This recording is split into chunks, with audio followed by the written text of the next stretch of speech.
Good morning, everyone. This morning's message is for who it is for.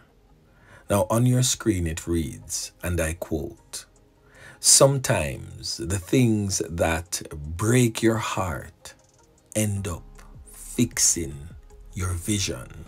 End quote.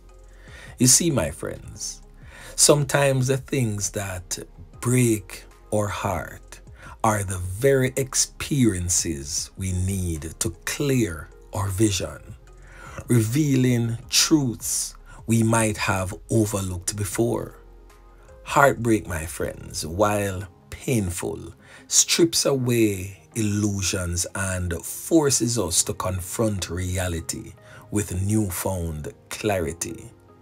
It's in these moments, my friends, in these moments of raw vulnerability, that we often see things as they truly are and not as we wish them to be.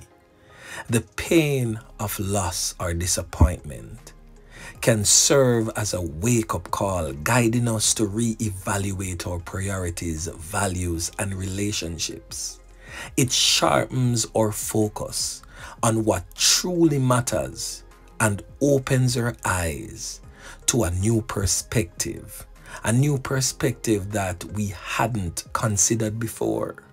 So in closing, my friends, through the cracks of a broken heart, light pours in, illuminating a path forward that is more aligned with our authentic self. What once seems like an end becomes a powerful new beginning, allowing us to see the world with greater wisdom, compassion, and understanding. Yeah, man, a word to the wise.